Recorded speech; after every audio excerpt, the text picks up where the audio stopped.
Assalamualaikum warahmatullahi wabarakatuh. Perkenalkan, nama saya Asniar dari Prodi Akuntansi 23. Saya selaku moderator dari kelompok 2. Kami dari kelompok 2 akan mempresentasikan materi tentang faktor individu dalam organisasi. Pembahasan pertama yaitu individu dan organisasi yang akan dibawakan oleh Ahmad G. Salim. Pembahasan kedua, faktor individu dan lingkungan organisasi yang akan dibawakan oleh diri saya sendiri. Pembahasan ketiga, konsep individu di dalam organisasi yang akan dibawakan oleh Rahmat Hidayat. Dan pembahasan keempat, perilaku individu dalam organisasi yang akan dibawakan oleh Siti Rohmatus Saadah. Organisasi. Individu berasal dari kata Yunani yaitu individuum yang artinya tidak terbagi. Dalam ilmu sosial, paham individu menyangkut tabiat dengan kehidupan dan jiwa yang majemuk, memegang peranan dalam pergaulan hidup manusia.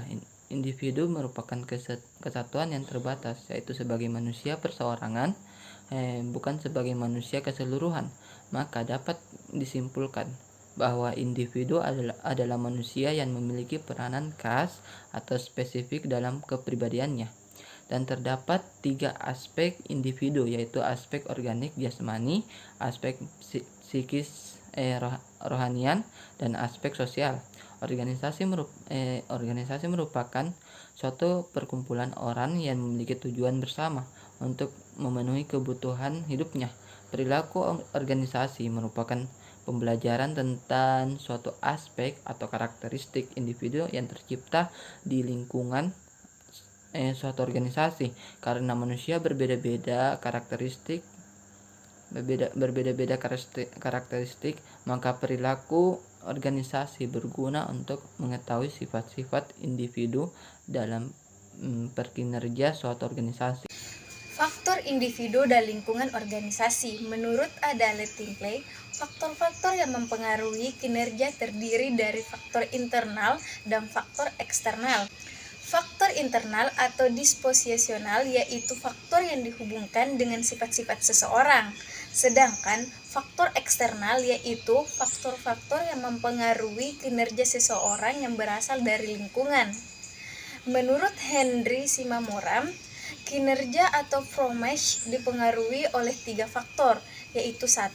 Faktor individual yang terdiri dari kemampuan dan keahlian, latar belakang, demografi. 2. Faktor psikologi yang terdiri dari perspektif, attitude, personality, pembelajaran, dan motivasi. 3. Faktor organisasi yang terdiri dari sumber daya, kepemimpinan, penghargaan, struktur, job desk. Konsep individu di dalam organisasi. Perilaku organisasi adalah terletak pada 2 komponen, yaitu individu yang berperilaku, baik itu perilaku secara individu, perilaku kelompok, dan perilaku organisasi.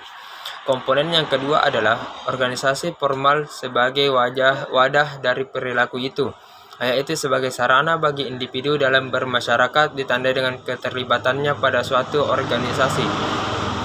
Pengertian perilaku organisasi menurut beberapa ahli. Yang pertama yaitu Profesor Joe Kelly. Menurut beliau, perilaku organisasi adalah suatu bidang studi yang mempelajari sifat-sifat organisasi, termasuk bagaimana organisasi dibentuk, tumbuh, dan berkembang. Yang kedua yaitu Dr. Adam Indra Wijaya.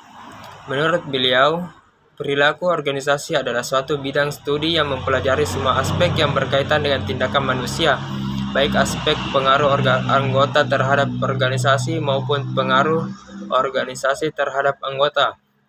Yang ketiga, Dr. Sutrisna Hari MM.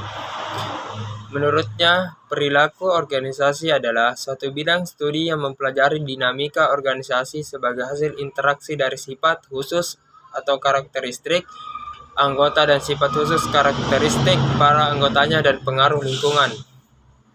Perilaku organisasi adalah bidang studi yang menyelidiki dampak perorangan, kelompok, dan struktur pada perilaku dalam organisasi dengan maksud menerapkan pengetahuan semacam itu untuk memperbaiki keefektifan organisasi. D. Perilaku individu dalam organisasi. Manusia adalah salah satu dimensi penting dalam organisasi. Kinerja organisasi sangat tergantung pada kinerja individu yang ada di dalamnya. Seluruh pekerjaan dalam perusahaan itu, para karyawanlah yang menentukan keberhasilannya, sehingga berbagai upaya meningkatkan produktivitas perusahaan harus dimulai dari perbaikan produktivitas karyawan. Karyawan sebagai individu ketika memasuki perusahaan akan membawa kemampuan, kepercayaan pribadi, pengharapan-pengharapan, kebutuhan dan pengalaman masa lalunya sebagai karakteristik individualnya. Keagresifan, kekompetitifan, dan ketergantungan seseorang merupakan karakteristik kepribadian yang bisa dikembangkan sejak usia dini. Semua perilaku dibentuk oleh kepribadian dan pengalaman belajar yang telah dijumpai. Hal ini dapat dimengerti karena karyawan bisa-bisanya masih membawa sifat-sifat karakteristik individualnya.